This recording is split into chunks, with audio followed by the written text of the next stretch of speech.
So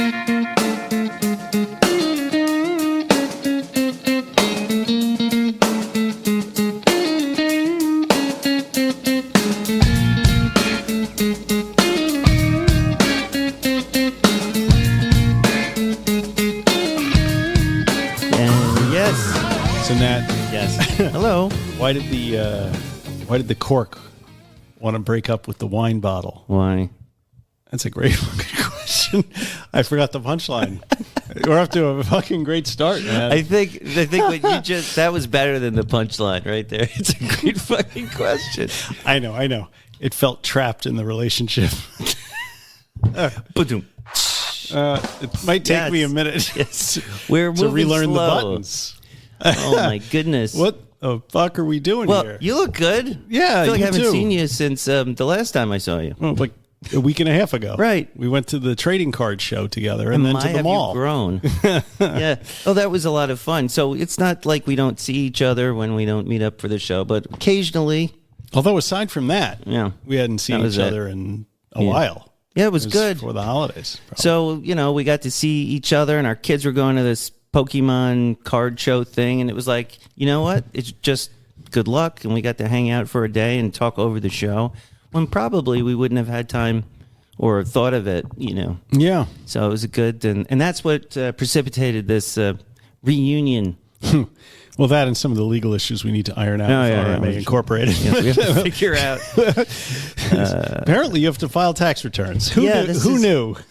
You'd think that Wesley Snipes' problems with the IRS would have been given us some pause. Yeah, we're just below him in terms of income coming in from various projects. But it is it's a good lesson from Blade. So what are we doing with the show? I mean, we're sitting here in the basement, and I might add, even getting this little shindig together took like it was a colossal amount of scheduling and all this shit. I know. Well, maybe we should stop putting like things like goals on ourselves that we may or may not be able to take care of. And maybe if we just say, listen, we are going to do these shows when we have something. Whenever we fucking feel like it.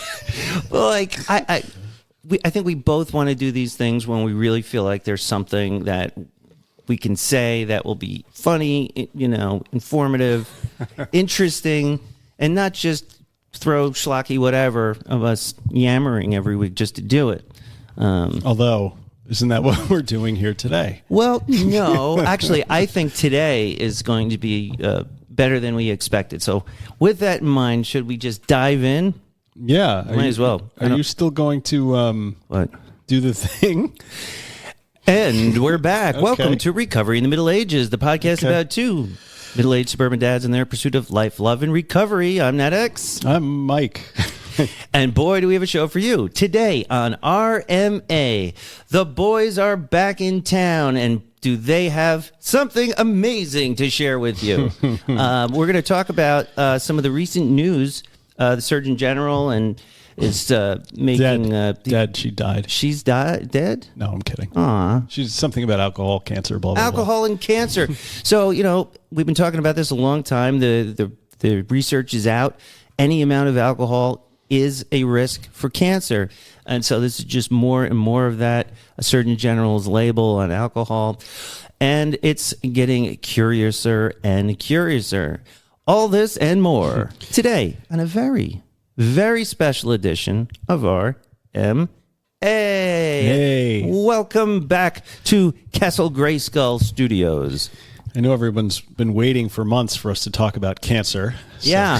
It's a real comedy killer, that cancer. We're also going to talk about alcohol culture, though. There was an article in the New York Times recently, an op-ed by Charles Blow, who I might add, if I had the name Charlie Blow in high school, I would have had to have purchased a Trans Am and sold cocaine out of it. It's a great name. Curtis Blow is a famous rapper, wasn't he? Yeah. So, I mean, Charlie Blow. Charlie Blow. Anyway, he penned an op-ed a little while ago called "I Quit Drinking 4 Years Ago and I'm Still Confronting Drinking Culture," which is a very interesting and insightful dive into what happened when he quit and what happened to his social life and what happened to and his impressions of what actually goes on in society when someone declares their intention to bust free of the hologram and stop drinking. So It's like coming out of the closet. in a matter of speaking, I guess. I'm not drinking. It's like it's getting easier and easier, I think. I mean, just because there's more, but it's still in my face. Is that just because it's easier for us now? Maybe. Because I don't want to make it sound like it's easy, but it's pretty easy now. Like, It's you know what I mean? much easier. And I was just talking to someone about how, like, at this point, like, I'm going to go into, there's a lot has happened in my personal life that I have not completely revealed. Not all good things, but ending up good. And I was going through these things, work, personal. I had a little health crisis recently. No. I was just going to comment. You have amazing veins. Oh, yeah, I've always been vascular. I mean, look at that vascular I'm system. even more. Yeah, I wish I was like an intravenous heroin user. I have the best veins. I know you really had the veins. I got the veins for it, but I was. Why did you waste it on smoking? Well, it's really difficult. Like I used to think about that when I first started getting into that stuff. The guy I was working with, your business partner, my in a manner business, of speaking. yeah, he would always say, he's like, man, you're wasting a lot of this. You should, you should use a needle. What are you doing, idiot? And Right. like, I just couldn't fathom how do you do? I don't know. I'm not a nurse. It just seems like a medical procedure as opposed to it removes the impulse from the whole situation. Yeah. Like there's no impulse. I was an impulse user for the most part. Right. And you don't go, I have an impulse to like set up a freaking like a whole thing, and it's like a science It's experiment. too much. They're mixing the thing and then they're squeezing it and Right. I can't do it. I don't know. I mean, maybe cerebral heroin addicts like William S. Burroughs, who had the time to contemplate, and fetishize the works. Well, they do. Yeah. You read about that, like, because then I would think, how do these, like, the junkies, they're barely, like, alive, but they can still put together a needle. But that's when they start to get, like, abscesses, and they go for the forehead and the neck. And I just, I didn't have the kind of confidence, to hit a vein, and I wasn't about to miss and lose everything. Yeah. So I don't really have a wholesome reason for not doing it. Okay. Well, mostly. I do admire your veins. Good thing I didn't ruin them. Yes. Anyway, I interrupted you, or you were bearing your soul, and I just jumped in like I usually do, and What was I talking about? drove your train right off the track. So, oh yeah. So, okay, recently, I've had a really tough time. I don't know if a lot of you remember. So a couple of years ago when I had a syncope, did I talk about that? I remember. I think Right. the people remember. Do you remember? So I had gotten to a point where I was just really malnourished. I wasn't drinking enough water. I wasn't taking care of myself. I was just going. And I fainted when I was on a trip in Washington D.C. with my family, and it was really scary. I hit the ground. I had to go to the emergency room, and all the tests, and it was pretty much like your blood. You're not taking care of your blood pressure by taking your medicine consistently. You're not eating or drinking anywhere near like what a normal human is supposed to like live, basically. Right. Yeah, like to the point where they're like, what is wrong with you? Why are you not taking care of yourself, like in the most basic ways? And so after that, it was a big scare. Everybody was scared. I was very happy to be alive, yada yada. And I changed my ways. I started eating better. I started trying to manage my stress, and I got much better. I gained weight. I felt better. So the last 4 months, I'm talking holiday season started. A lot of problems happened at my company. Major, like, existential threats that I may not be able to take care of. Like, they may be something I can't fix. Yeah, so it's been extremely stressful. So between that and running, and then I got like an eye infection at some point, like 2 months ago, that it was like a pink eye thing, and man, oh man, it just kept getting worse. But I kept pushing, and to the point where the past like month or so, like it was just depression and malnourished. I just didn't want to do. Talk about anhedonia. I was at a place where I'm like, I'm dying. I felt like I was rotting from the inside out. Jesus Christ! Like as skinny as I look now, and You like do look pretty thin. but 3 or 4 days ago was like, I'm on the comeback right now just because Friday, I had the same thing happen. No. Yeah. So This past Friday morning. So Friday morning, I got up, and I'm like, boom, I got all this stuff I have to do or else type of thing for work. Right. And I'm running around the house. It's like 6:30.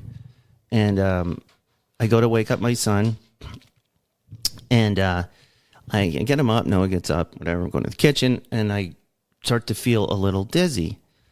And I get that sometimes, the hypoglycemic things, if I have too much sugar or something, it happens. My blood pressure drops and I just have to stop and take sugar.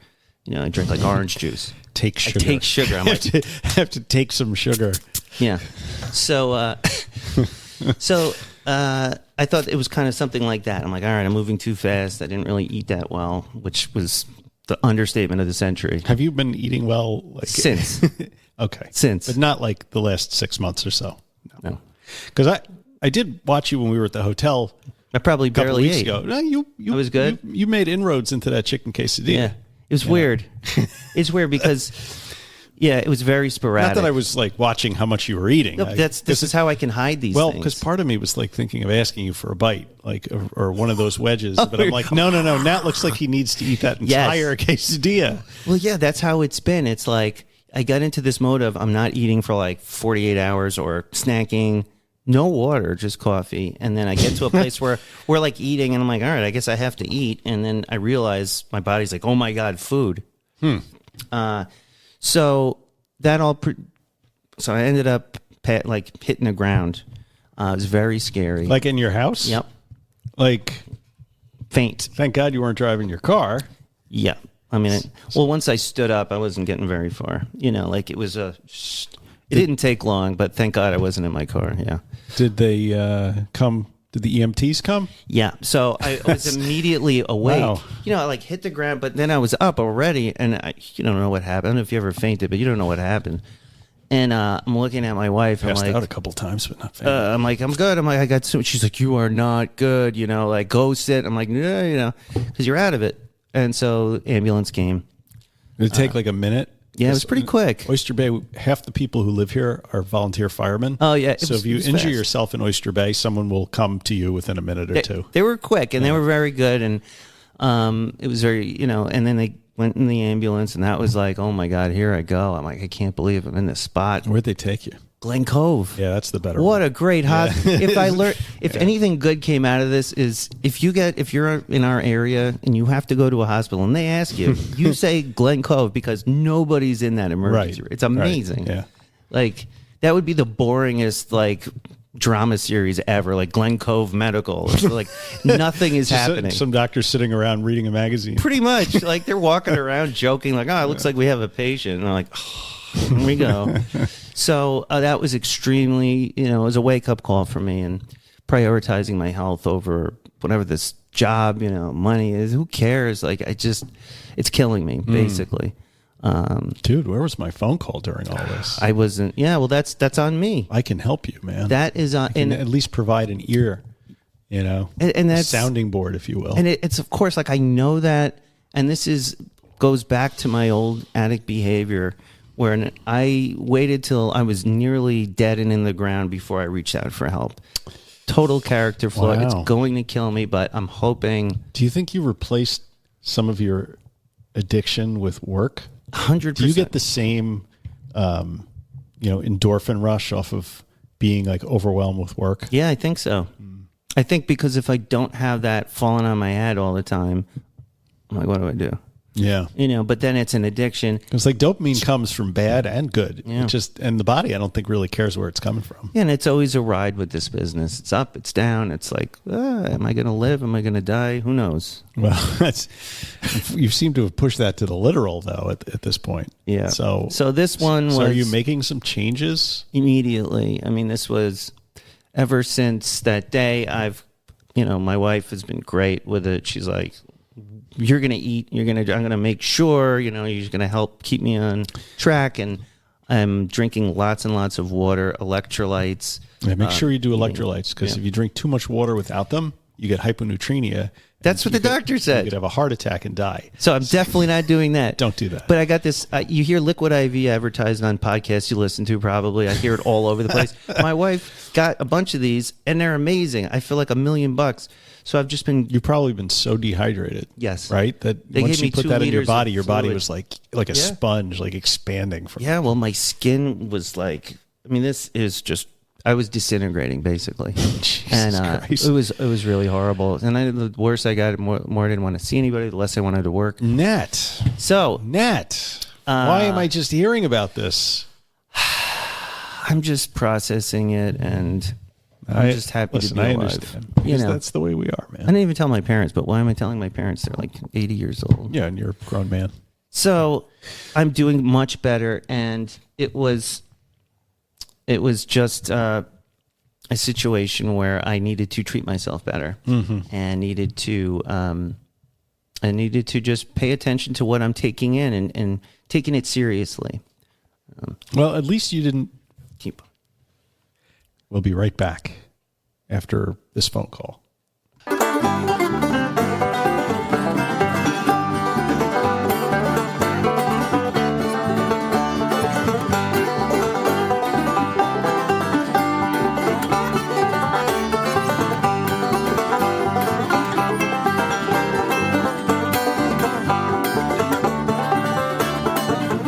Yes, work calls. I can't believe you have a 87-year-old receptionist. She's amazing. Yeah, she seems completely lucid from yeah. what I could hear. She reminds me of my grandmother. That's why people think I'm nuts, but I'm like, Beverly is my best employee, Yeah. like bar none. Wow. So, but we're having all of these. So it's a lot of stress, and it's all basically, it's me. This whole company is me, and all the people that work for the company, and people have been stepping up. But really, at the end of the day, it's my name on everything. Yeah. It's not like The buck stops there, bucko. Buck is gonna punch me in the face. Have you ever seen the TV show Severance? Yeah, I love that show. It's fucking great, isn't I've it? watched it twice so far. So did Noah. Does Ben like it? Ben has not watched it. I am watching it. I'm rewatching the first season because the second season is coming. We just rewatched it. But Erin has not seen it, so we started watching it last night. And I'm watching her because it's really offbeat, right? And it's a little weird. And if you've never worked in an office, I think some of that humor is just It's lost on you. Like I did a lot of cubicle work, so you can. Yeah. But I Appreciate. asked her at the end, I'm like, what do you think of that? She's like, I love it. I'm like, whew, great. The 'Cause now we got music is so something- good, Yeah, and the yeah. acting, but It's Ben Stiller. Ben Stiller produced and stuff. Yeah, I Yeah, noticed yeah. that. I'm like, oh, really? It's great. If you guys want a good show, go check out Severance. And we tell you what it's about, but it would be extremely difficult. Yeah. It's really cool. It's a very Kafka-esque type of thing. Anyway, I'm glad to hear you're feeling better. Are you, so now you're eating food, Drinking water. you're drinking water and with electrolytes. I get the you're not liquid drinking alcohol or doing drugs. No. So So good. that was the next thing I was going to talk about, since it's related to addiction and recovery, not just nutrition and things of that nature. But so it was like in the old days, I would, when I was having those stressful times, or I was, feeling the way I did, I would go for a drink because I knew or thought, hey, all I have to do is get this one drink, and everything will be okay. Right. I'll get that. Remember feeling that way? Yes. Where, especially if you're in a state of someone is binding you and you're not allowed to, especially when I was in a spot where I'm not allowed to, and I was feeling that way, and I'd be like, I know if I could just get that drink, I'm going to be just fine. I don't have that feeling anymore. I don't believe it. At my core, I don't believe a drink will feel good, make it better. It's so far past the point of feeling like a reward that I don't even have that emergency glass break. Exactly. That's a little bit I don't know if that's, I guess it's a good thing, but I don't have that thing necessarily where I can just be like, fuck it, I'm going to just have a handle of whiskey because I know I don't want to do that. Right. That's horrible. It'll destroy your whole life for days on end. And it won't even feel good for the first minute. And so that's gone. Right. That option's off the table. That's what you call recovery. Right. Recovered. But then you have life, and now I got to do real other things to I have to actually be good to myself, exercise. Well, you really meditate. have to watch the the recovery, the whack-a-mole shit, because stuff pops up, man. You start getting addicted to all kinds of crazy shit that's not booze or drugs to manage the stress. Like, I stopped meditating for a while. I had a fucking awful 2024. I can't even, I mean, I also had the EMS at my house, you know, when I caught my fingers in the treadmill, which was just shortly after I broke my toe on the thing. And then, you know, and then I got COVID a week after that. And then, like, the whole thing. The last 2024 just fucking sucked ass. Yeah. But no amount of stress or any of that external stuff would ever have me picking up a drink. But do you like, but I started like really doubling down on the compulsive exercise quite a bit. Yeah. And, because you're looking for that. I stopped meditating, and that's what fucked me, because like last night, somebody who shall remain nameless, instead of using the perfectly good roll of toilet paper that was next to the toilet, used the roll of paper towels that was on the counter. Otto. Filled the fucking toilet with paper towels, right? And then peed on top of it. So, which is why I'm like, maybe it was the dog, you know? It was probably Otto. I mean, I know who it was, but you know. So I go up there, and I have not lost my temper in front of the kids in a long time. Yeah. Like, it's hard to do. But I went like off last night, and it really drove home to me how much I need that 15 minutes a night sitting on that cushion, processing or letting go of shit, letting go of resentment, letting go of anger, letting go of, you know. So you don't let it go on your family. Exactly. I did some similar things like that. And of course, you know, you have no control over what people do. You have no control over the way they behave. You have no control about what they think of you. The only thing you can control is how you respond to all of those things. Yeah. Right? And there's healthy ways of responding, and there's screaming like a fucking, like you should be in a mental asylum. Right? So do the first and not the second. Yeah. And unfortunately, sometimes it takes us, you know, something like that, or like a trip to the emergency room, at least for me, to shake me out of my stupor and go, hey, buddy, just because you're not on drugs or drinking and, you know, on probation doesn't mean you can just fucking do whatever you want and live like you're 16 and not eat and whatever. You have to, you know, Middle Ages. It's really interesting, the diversity of dopamine obtaining strategies that people have. Like, yours is more of like a denial strategy, denial of food, denial of water, and getting into the work. Mine is like excess. It's like eat more, eat like cookies and cake and everything you can get your little greedy little like fucking hands on. Opposite of what I'm, you know, like when I'm anxious and depressed, I stop eating. I shut down. No, I eat more and then I try and run it off. And then when it doesn't work, I get angry with myself. So interesting. Yeah. It's amazing how like we all probably have similar like propensities when we're stressed or anxious. Your body yearns for the things they remember gave them some pleasure at some point. Because, you know, the dopamine and those spikes, it's all in the hard drive up here. Right. The neural pathways.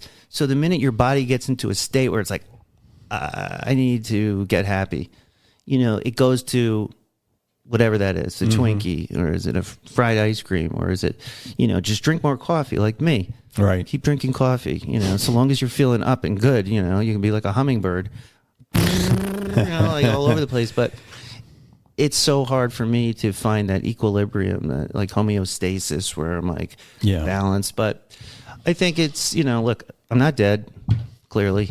And, I think it's a good chance, you know, it gave my wife and I a chance to, you know, talk things through, and really, like, she's also very stressed out at work and is feeling she's had a very stressful situation going on. So just really getting our balance and focusing on our health better. But, you know, I think that's a lot of people are going through this sort of thing who are in long-term recovery and are recovered and trying to just live their lives. But some of that goes to these articles that you picked out. The Charles Blow one really resonated with me because it's the first time I've seen anybody in like a major media outlet really talk about what it's like to have quit drinking and then have to deal with the social fallout while saying, it's not me, the recovered person, it's the social shit around drinking that's the problem, right? So this guy, Charles Blow, he's a columnist for the New York Times. He's an op-ed columnist. He got sober 4 years ago after his brother died. And he said that the reason that he got sober was, in addition to, feeling his mortality when his brother passed away, was, better health, mental clarity, and emotional stability. And then he went on to talk about like what the personal and social challenges are that are once you stop drinking in a culture that romanticizes drinking while basically stigmatizing sobriety, right? I mean, wouldn't you agree that sobriety carries its own stigma? It certainly does. I think less so these days because where are you going? Sober is the new black. I'm trying to open this door for this electrician who finally got to the office. He's like, the door is not opening. Can you open it from your phone? You're damn right I can. Jeez. And unlock. Yes. Wow. Boom. You're like Batman or something. Okay, so I'm so sorry, everybody. So yeah, Curtis Blow. Yeah, no. So the first thing that he started talking about, which is something that I've mentioned on the podcast before, was like he critiqued how alcohol consumption is basically, glamorized in social settings through the concept of what he calls elite drinking. In other words, the fine wine connoisseur shit and craft cocktails is the current iteration of that. Yeah. It used to be wine pairings, or brewery craft brews, right? That was a big What thing hamburger for a while. does this Pilsner go with best? It's such right. bullshit. I like the absurdity of it, right? But he called that out and he said, it's nonsense. It's basically just, people who want to feel better about their high scale alcoholism who have higher incomes can talk about how, become an oenophile or a craft cocktail connoisseur. And then also pointing out that drinking being seen as a mark of sophistication and being an adult, while if you abstain, you're perceived as like you're rejecting fun, you are rejecting indulgence. You're a wet blanket. Right. And of course that makes people uncomfortable. And it also feels like an attack sometimes on them. Well, they feel that like, what are you saying about my drink? Especially if they have a little bit or they... Yeah. In the back of their mind, they're like, maybe I drink too much. And now Well, that's where it always comes from. Always. Because you would talk about that when you'd go to these, attorney conventions, and they'd be like, well, I only drink a little bit. And you're like, I don't care. I'm just not drinking. Drink as much as you want, idiot. Yeah, and you're telling me that after your fourth pint on a Tuesday night. I swear I'd never do this. But he also says, and this, I like this even more, was that when people ask somebody else why they're not drinking, right? Like as happens at these social affairs. Why not? Like people often expect what he calls a trauma narrative to explain why you would quit drinking, such as hitting rock bottom, facing a medical issue, something like that. Like just the idea of abstaining from alcohol because you don't want to drink or because you don't like what it does is incomprehensible to people who it feels see like drinking as a normal thing to do, right? They feel like they're being insulted sometimes. Yeah. Well, they feel like they're being judged, right? Right, yes. They feel like you're judging their choices, even though you don't say anything except I'm not drinking today. And then people are like, I guess it also depends on what kind of sober person you are and how you deliver that message. I don't touch that fucking crap. What am I, an idiot? I would never do that to myself or let anyone I care for do it. You're having another one? Okay, cool. I do feel like saying that sometimes. But that's not going to help the, get more people sober. They always say in AA, it's like, what other people do is none of my business. And, I just Can't care save the about world. myself. And, there are people who can drink normally and that's fine for them. And, nah, not so much. I don't know. I don't like to see, for me to successfully stop drinking, You want everybody to be miserable with you. I had to CBT myself into believing that there's no socially or physically or health redeeming qualities to alcohol whatsoever, right? That being the case, why would I want loved ones, friends to continue to hurt themselves in that way without at least sort of giving them the option that maybe there's another way of thinking about things? Yeah, it's so difficult. But now, a lot of these articles, and a couple we're talking about the Surgeon General, because in the past, we really didn't have much of a leg to stand on. I even just had this conversation with my mother-in-law yesterday or the other day, because, we're talking about alcohol, and then I was saying, hey, did you hear, actually, because they were like, oh, yeah, I don't drink too much, blah, blah, blah. And I was like, any amount of alcohol is now, it's known, it's carcinogenous. It increases your chances. It's poison. There's absolutely no amount of alcohol that is good. This is now researched and proven with results. There's still that, the Italians have a glass of red wine every day, and look how long they live. I'm like, all of them? Like, what are you talking about?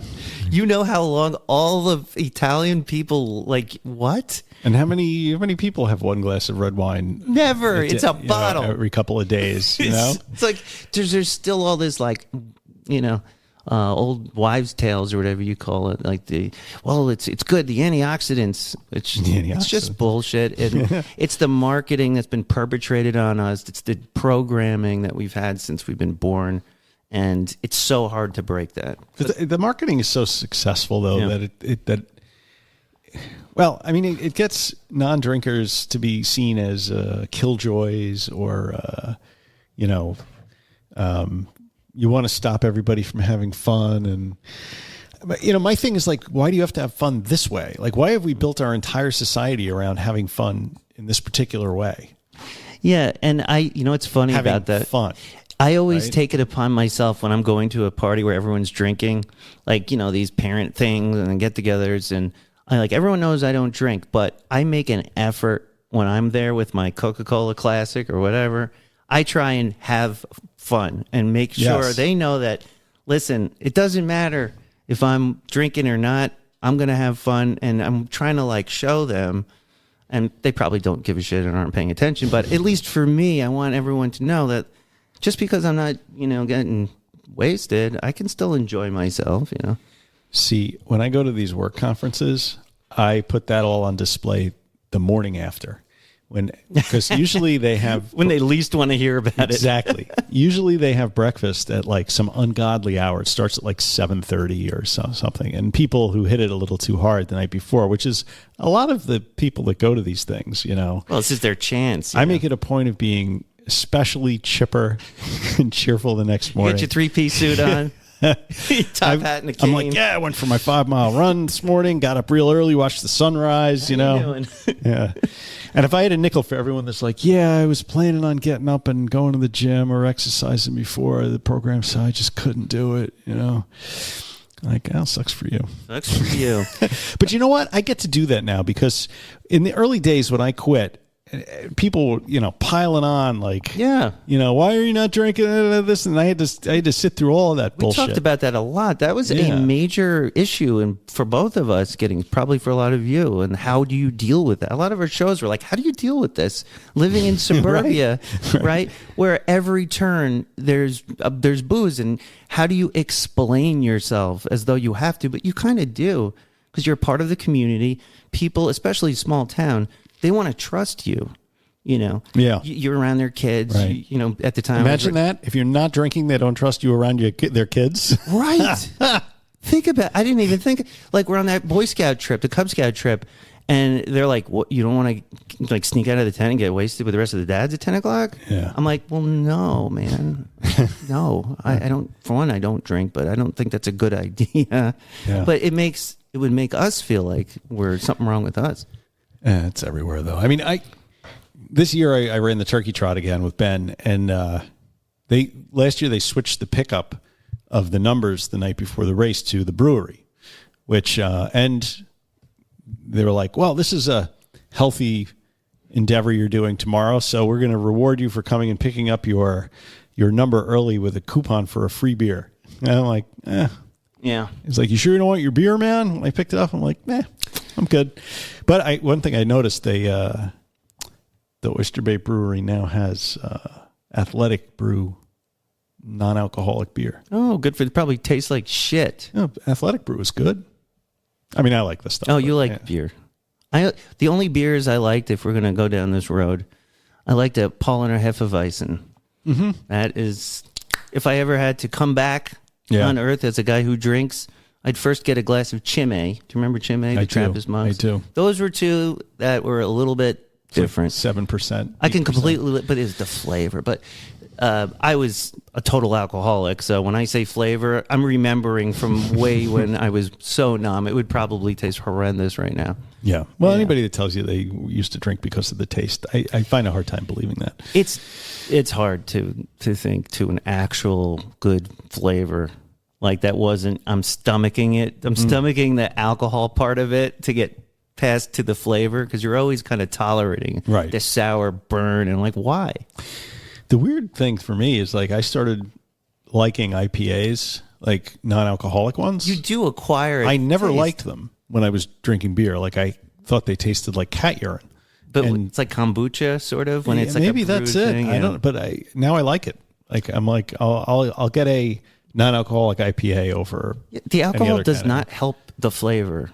No. In fact, when you cook with alcohol to improve flavor, what happens? The alcohol cooks off. It cooks off, and you get the flavor. So, what's the point? I did make a beef bourguignon a couple of months ago with a whole bottle of red wine. I got a lot of wine this Christmas, like I always do. Like it's still our the house gift. is filled with wine. Yeah, and I don't know what to fucking do with it. I mean, Erin doesn't drink red wine, and I don't drink red wine, so we gave away a lot, but we still have a few bottles that usually I'll cook something with it. Yeah, I'm not one of those guys that's like I'm not going to cook with it because I'm afraid. No, I think that's it. I don't want to. For me, that's not something I subscribe to. But just because I'm not morally offended by its presence, it's an ingredient in wine. It was funny because I was watching this Master Chef show because Max, my little guy, for some reason he's all interested in Master Chef, and cooking. Meanwhile, the kid will only eat like chicken nuggets, which is hilarious. Right. So we're watching the Master Chef thing, and there was a contestant who was a pastor's son or something. It was a total geek, this kid. He's like, and they're like, you have to use alcohol for this dish. He's like, I'm not allowed to handle alcohol because my father's a pastor. And I'm like, what? What the hell? What do you mean? What does that mean? Like, I've never heard that in my life. But to me, that's a bit idiocy because it's just an ingredient, Yeah. And to think of it as this. But you know what? Maybe the temperance movement and all those ladies' temperance societies, maybe they had it right all along. Well, yeah, sure. Alcohol is demonic. What was it? If you want to kiss these lips that touch wine will never touch mine. And beautiful women, really. Well, everyone was handsome back then. It was like, look at that jawline. Well, listen, you needed to have a whole bunch of kids so you could run the farm. And half of them died anyway, like rabbits. Anyway, so when you are speaking to someone and they say, "Well, I don't really drink," and do you tell them that you do emphasize the personal benefits of sobriety, like mental clarity, better sleep, enhanced creativity, emotional balance, and savings of money? Yeah, sometimes they do, but that's what Charles Blow did in his article. He did. He did. He take it case by case, I bet, or does he just? Well, I think he just kind of threw it out to the New York Times readers. Yeah, like this is what I do. Yeah. Yeah. Great article. But his worry was a similar worry that all creatives have had throughout history. If I stop doing, fill in your blank, opium, heroin, drinking, will I still be able to create the masterpieces that I have? Can I still do it? Yes. Can I still do it? And he discovered that, yes, he can.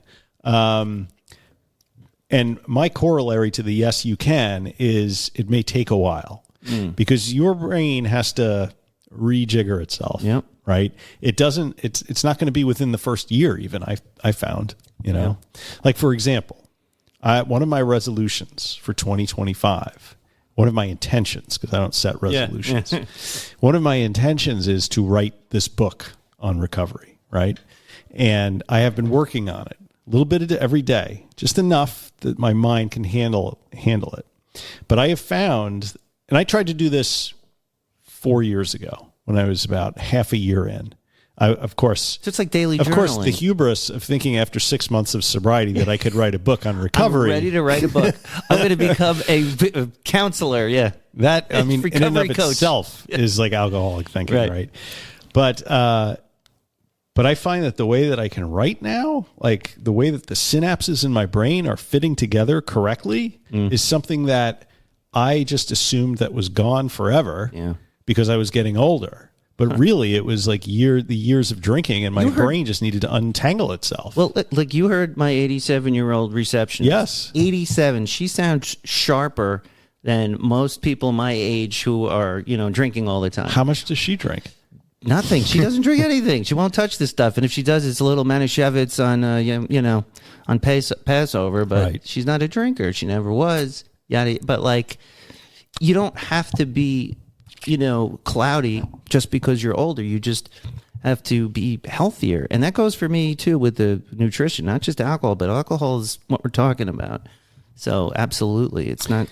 It's going to be better without. I mean, everybody knows the drinker who says when you say I quit because my health couldn't take it anymore, whatever. They're like, my grandfather lived to be 99 years old and he drank brandy every day. And my grandfather actually did live to be 96 and drank brandy every day. So, but that's one guy. And was that the best thing for that guy's life? Was that the reason he lived to 99? And what was his correlation life? Is not causation, right? Like maybe that guy would have lived to 120, or maybe he would have been a happier person, or been able to exercise, or who knows? But yeah, I get that too. Or she smoked her entire life, never got lung cancer. I mean, I guess you could be the exception. But sure, there's an exception. Generally, you are the rule. You don't want to bet on being an exception, right?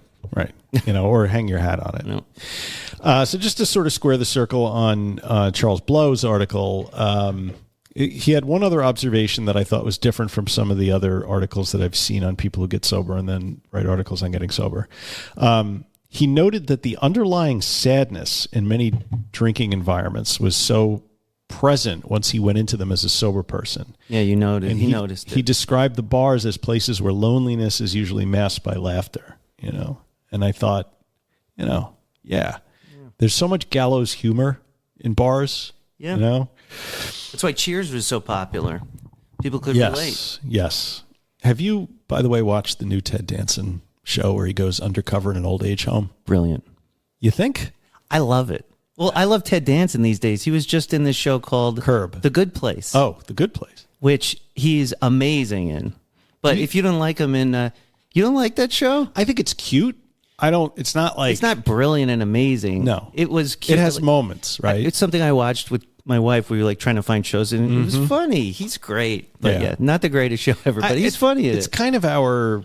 We'll watch it if I can't find anything else to watch. But The Good Place. It's very it's like the afterlife, and he's like, I don't want to spoil it for you, but he's the guy that greets them. The St. Peter, if you will. Yeah, he's like, it's weird. They're like running little neighborhoods, and he's doing an experiment for God to try and create his own community for people. But it's really funny, and it's all kind of a joke. And but yeah, so Ted Danson, and he's been going since Cheers, and that was their whole shtick. He was the bartender, getting people to laugh while Norm would show up and, practically be ready to drop dead. His diabetes was out of control again. And, George Wendt is still alive as far as I know. Yeah. Good acting. He just looked like he was about to drop dead. Shelley Long died though, didn't she? I think. And we're off on a tangent. Okay. Next article I wanted to tackle, which dovetails a little bit with this one, is midlife drinking trends and consequences. Who's this by? This was also a New York Times article by Cari Blum. It's called "Alcohol Carries New Risks in Middle Age." The old gray lady sings again. Well, Cari Blum is not old or gray, but his paper is. Her paper is.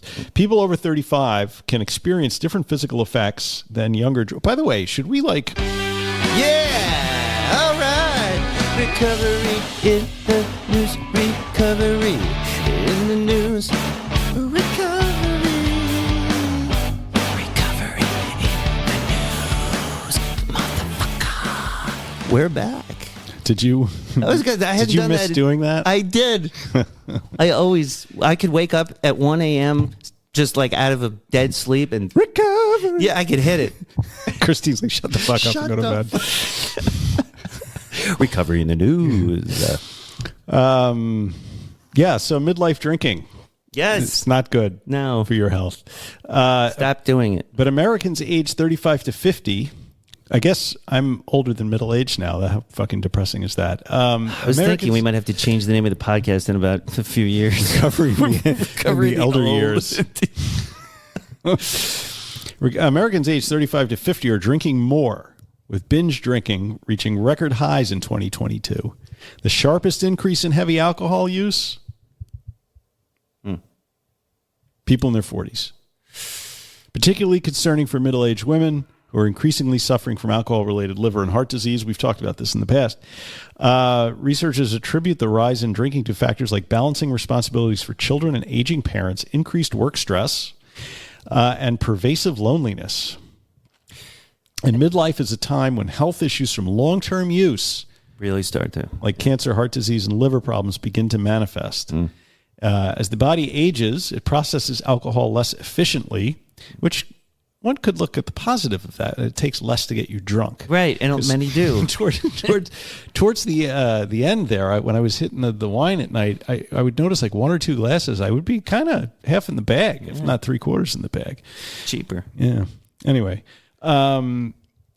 falls, injuries, interactions with medications, and it may increase the risk of cognitive impairment later in life if you drink heavily in middle age. Despite these challenges, experts emphasize that reducing consumption can significantly improve health, helping to lower blood pressure, blood sugar, and body weight, and even allowing the liver to regenerate after years of damage. Wow. A regenerating liver. That's it sounds amazing. very sci-fi. Yeah, it sounds like Elon Musk made a machine to do it. No comment. I participate in a lot of Facebook groups about recovery and alcohol use, to sort of keep my fingers on the pulse of the recovery movement, if you will. And it's amazing how many people are like, I have end stage liver disease, and they're like 43. Yeah. Wow. Or they stop drinking because they got a diagnosis of cirrhosis. And they put up the numbers of their liver tests, and it's like, holy shit. It's just gotten worse, and I think I know the answer, but the whole COVID thing, the pandemic that shut everything down, and all everyone did was eat and drink alcohol. I wonder if, and that was like 5 years ago, about? Yeah. 5, 6? Yeah, 5. So let's say the 40-year-old today who was like, I have cirrhosis. 5 years ago, maybe they were a normal quote-unquote drinker, and then I know a lot of people began to really kick up the pace on their drinking during COVID. And then the adding insult to injury, everything came back. And a lot of people went, like me included, went from one thing to all of a sudden right back into it. School was back into, everything started up, at least for me again. I think a lot of people, and they're like, well, this really helped me during the pandemic, pass the time and feel better. So they thought, right, I'm going to keep doing it. And then it's just a cycle. Yeah. You get worse and worse. But it's easy to sit around and drink all day when nothing's going on. Right. When life kicks back in, then all of a sudden you have this extra, what's the old saw? It's a full-time job that I'm doing that I don't get paid for. You have to somehow work it in to all the other stuff. Wouldn't it be easier to just not do it at all? Yeah. Yeah, that was the argument always, like, to just try and give yourself, only one, here's my limit, and then stick to it. Sucks. Yeah. Yeah, that's no fun. Because you can't do it. Yeah. It's not possible. If you did, you're just miserable thinking about it the whole That's time. the other question that comes up in these Facebook groups all the time. People who are new, they come in and the first thing they ask is, how can I control my drinking so I can still go out and have a couple of drinks? Yeah. And everybody's like, because people don't want to speak from, to tell people what to do. You're supposed to speak from the eye, and everyone's like, I couldn't do it. I couldn't do it. I couldn't do it either, But that's when a lot of people enter into the stream of recovery thinking that's going to be achievable. And it takes a little I remember thinking that. time to realize you can't do it. I remember being sort of in that headspace, but I was in a really bad spot, and it wasn't even presented. Like, I had bigger drug problems on top of the alcohol. But yeah, you hear that a lot, or like people come in and because there is like a drinking moderation thing, programs, and so you'd be looking for. It's almost like you're falling down the well of your alcoholism, and you're trying to grab onto anything to save you. Like, what about moderation? What if I take that pill? What about you got to stop, or it's it. And it's hard. And it's hard to get people, especially with all the cultural reinforcement on top of it. Yeah. The whole culture is telling you what's wrong with you. There's something wrong with you, not us. Mm-hmm. This is a perfectly safe product. The FDA is allowing us to sell it. Right. So what's wrong with you? Safe product that kills 100,000 people a year. It's not us, it's you. Yeah. But I mean, you have to lure people in the door with something. You have to give them some hope. Yeah, like, sure, you could moderate. Like, why don't you give it you could try. Give it an AA, that's what they say. Sure, if you think you haven't had enough yet, go back out and tell me when you have. Well, see, I don't like that. Drink yourself to death and then come back. Yeah, that's the problem with that, right? You can't tell people to keep going until they, they've lost everything, and then, only then. Yeah, you don't think this is for you? Go back out there and Bill W. to touch them with a magic wand from beyond the grave. Anyway, I mean, so drinking in middle age, bad. Don't do it. And if you do it, maybe you should think about stopping. By the way, I'm doing dry January this year. Oh, dry January. I don't. Are you doing dry January this year? I am doing dry. I am January reversing dry January. I want a wet. That doesn't sound good. You want a wet? I want a wet January. What does that mean for me? I'm drinking water because I've had a dry. I've been dry. That's right. Too dry. You need to get wet. So, I'm doing the opposite for What the hell January. is that? I think it's one of your animals. Oh no, it's that thing. Oh, okay. That's where I got COVID, by the way. That's why I hang that poster up on the wall. I went down to the art gallery, the Grateful can't Dead see the poster. poster. It's this guy named David Gans from the Grateful Dead Hour, and he's got that show on the good old Sirius XM. Grateful Dead or something like it. Sirius XM has a satellite radio talk show every Sunday, and David Gans and Gary Lambert are the two hosts. Oh wow! And he is friends with the guy who owns the gallery in art town, gallery. the poster gallery. Norman, or what was his name? Ted Barr. Yes.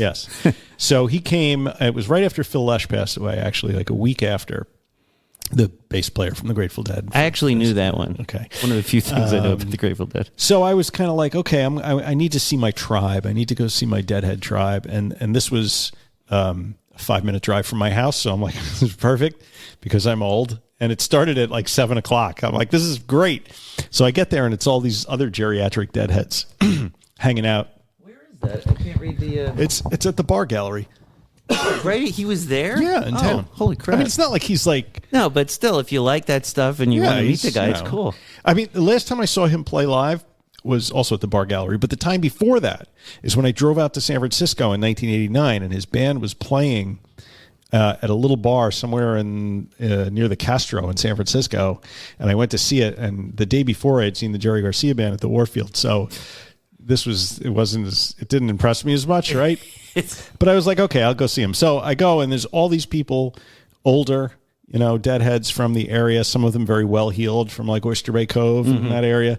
Everybody singing at the top of their lungs. And the next day, I had COVID. So I was like, fuck. Yeah. I got old COVID dead. Anyway, so I hang that poster up because it was free also. I digress.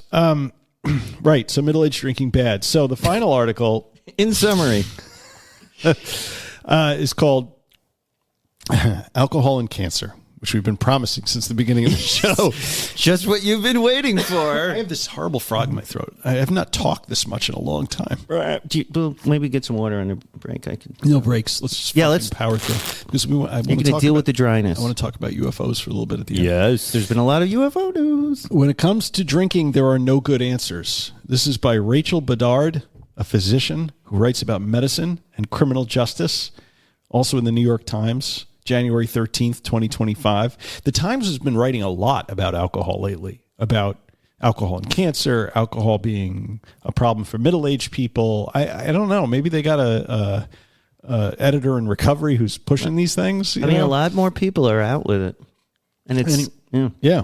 So unless you've been living under a rock, you probably know that the Surgeon General, Vivek Murthy, issued an advisory recently that linked alcohol consumption to an increased risk in cancer, supported by decades of research, and has sort of proposed the idea of affixing warning labels to alcoholic beverages that warn of a cancer risk, sort of like you put on cigarette packets. Would make it far less fancy. If you're at your fancy restaurant with your $100 bottle of wine, the sommelier comes out to help you choose. He brings the bottle out, and there's a big white label with black lettering, may cause fetal alcohol syndrome, Yeah. The alcohol lobby ain't going for that one. What has happened? No, they're not going for it. They're not doing that.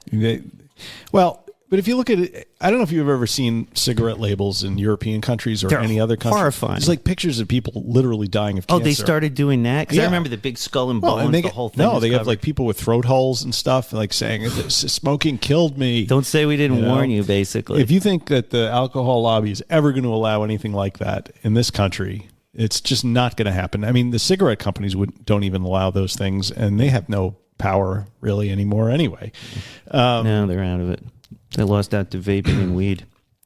Yeah. Sorry. It's a whole other thing. Changing seats on the Titanic. Anyway, if you've read any of the comment sections on internet posting on this, it's mostly drinkers, excoriating it as government overreach and all this other kind of stuff, which I suppose was to be expected because there's nothing that's not political now, right? Like, and it doesn't matter what it is. They could say we've found a cure for cancer, but if it was fucking Joe Biden that found it, fuck you, I'm dying of cancer. It's sick. Right? I don't know. It is sick, but reactions to the advisory have been mixed, is how the article puts it, ranging from skepticism. Which, okay, you don't believe that I don't believe in any of the science. Well, I mean, that's another problem, right? They don't believe doctors. From skepticism to indifference. Now, indifference I understand because if you're drinking, you already most of the time you're realistic about what you're doing. It's not it's not wine great is for not you. a health drink. It's not a fucking Gatorade, right? There's no protein in there mostly. Right. So they've tried to do this for years, and I guess as a final fuck you out the door, the Biden administration was like, all right, we're just going to issue the report.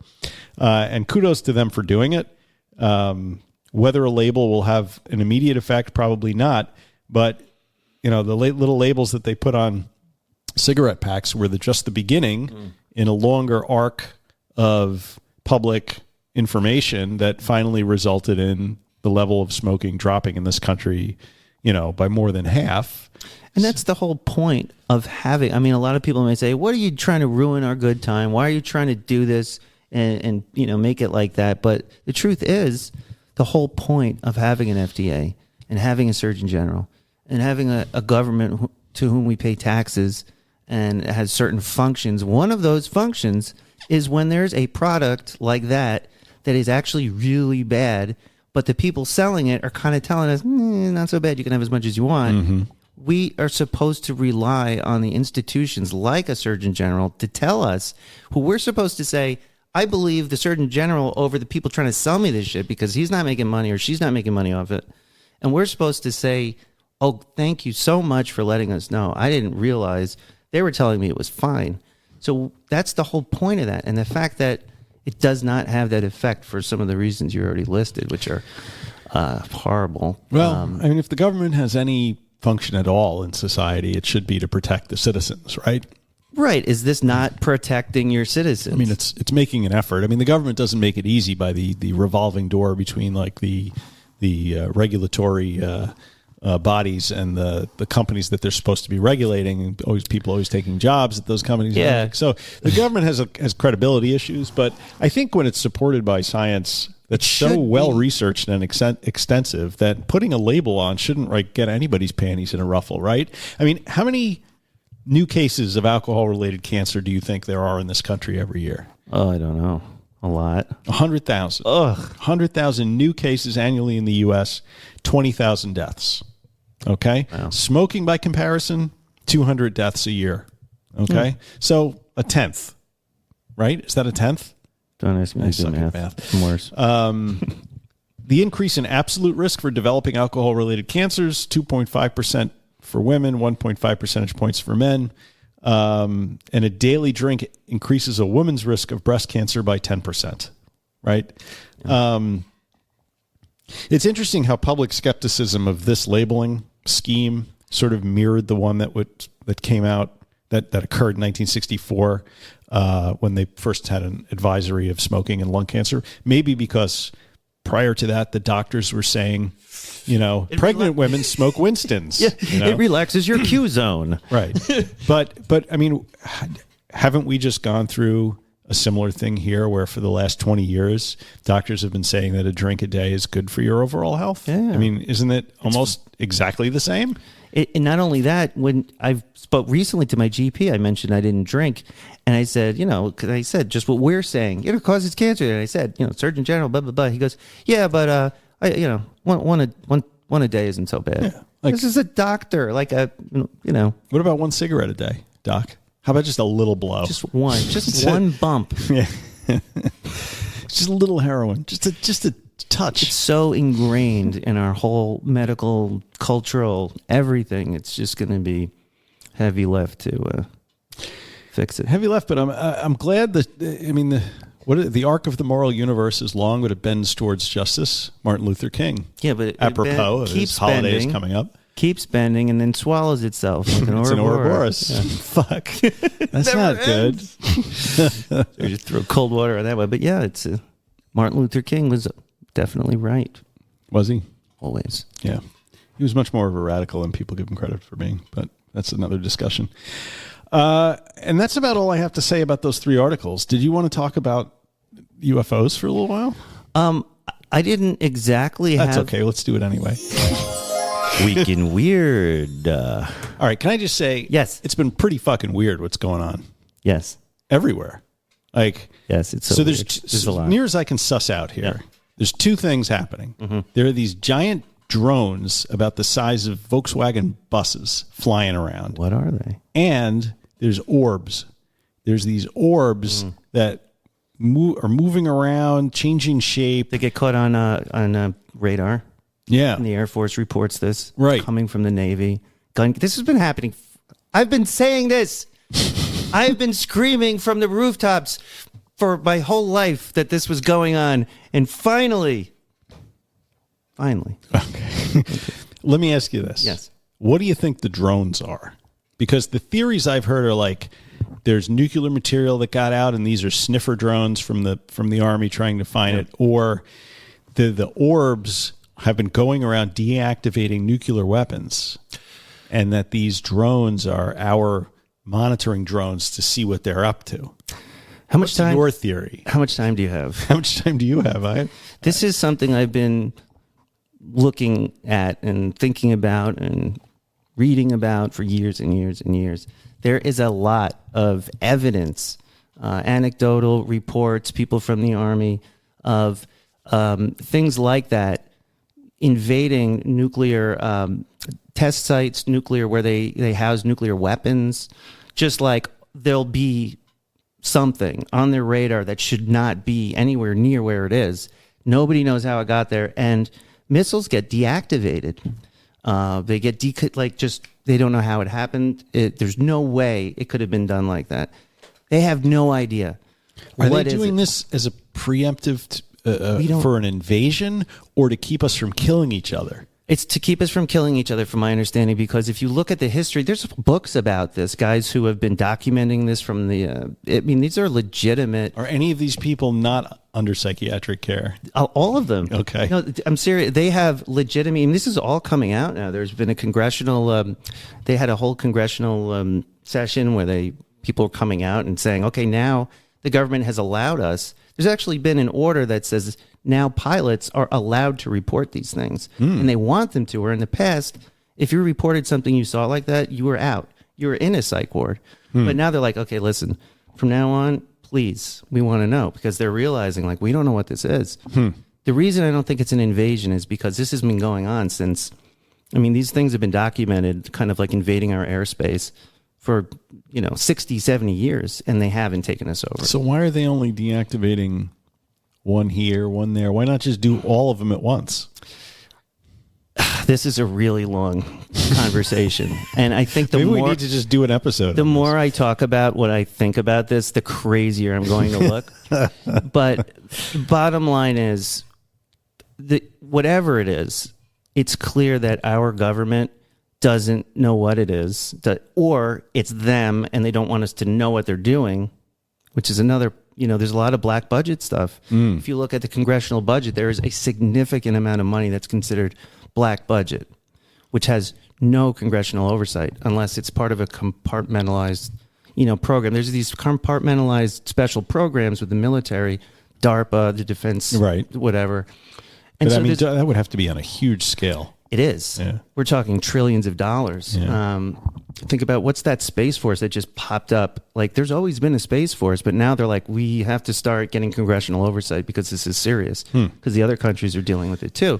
So, I mean, there's a lot more to this than just it's an alien going to take us over, or it's just kids with a drone. It's especially these orbs. What is that? Those have been observed and photographed and documented all over the world for hundreds of years. Yes. What is it? Well, why aren't they making themselves known to us? I mean, they are, aren't they? Yeah, but I mean, listen, we're pretty dense people, right? How about I don't know, a group text? Hi, we're here. I think, what I should do is I should put together the body of evidence that is just, it gets missed because it's the giggle factor, right? The giggle factor has been something that, the government has been not wanting us to know. They've been, for one, lying to us. Guess what? How would a UFO travel? Really? Do you think we would be so shocked to find out that the government's been lying to us about something? But it's worse because how do you think a UFO, if there were one in any gravitical craft, do you think it's using combustible oil? Craft? Anti-gravity, do you think they're using gasoline? No. Oh, so you think it's all tied up in if they came up with this new propulsion thing that didn't require any energy, it would destroy the economy. 100%. Not only that, it would, and it is. It will. So not only that, but with something that can harness power like that, basically for free, and it is also could be easily be used as a weapon. Oh, right. That's true. Something we wouldn't want our enemies to know we had. Right. Something we wouldn't maybe not want to admit we had access to. So there's a lot more to this than just aliens or Let's put a pin on this conversation. I could talk about this for a week straight. It's fascinating stuff, really. So maybe next time, I want to do a paranormal podcast. I could go crazy on it. All right.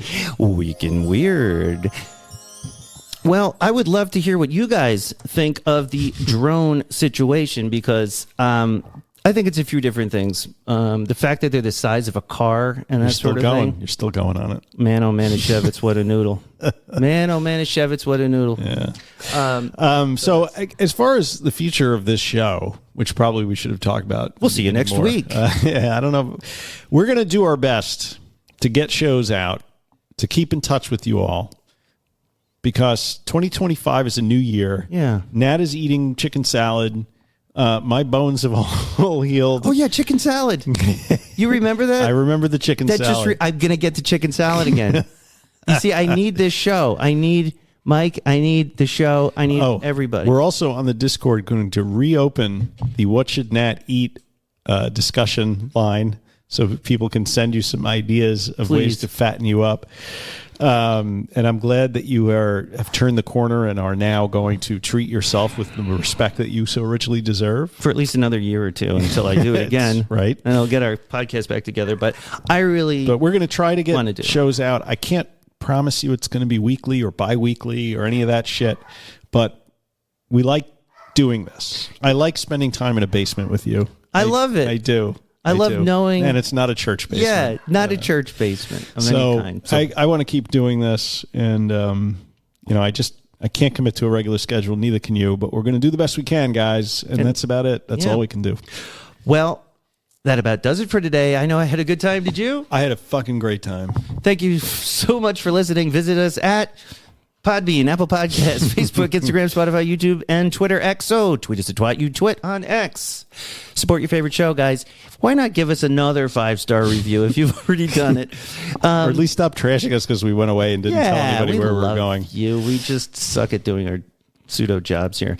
Drop us a 5-star review. We will read it on the air. We didn't even take a chance to see if we've gotten reviews. But I am terrified of looking at what our I don't want to know. Stats are. But if you have something you want to talk about, the Monksters speak. We'd love to do this. This just makes me happy, guys. We call monsters speak. It can all come back, and it's all up to you guys and us. And finally, the best way to help the show is to share it with a friend. You know, you can like kind of lie to your friend. You can be like, this new podcast, and send them the first episode. And Right. just- yeah. Yeah. Just be No like, one will you can know. catch up. Yeah, there's a lot of episodes you can catch up on. Share the love and help grow the RMA movement, such as it is. And as we say, Such as it is. non proficiat perfectum. That is progress, not perfection, friends. See you next time. Stay fresh, cheese bags. And take care of yourself. Don't be like me. Yeah. Drink lots of water. Eat chicken salad and have electrolytes. See you next time. Bye. Be good.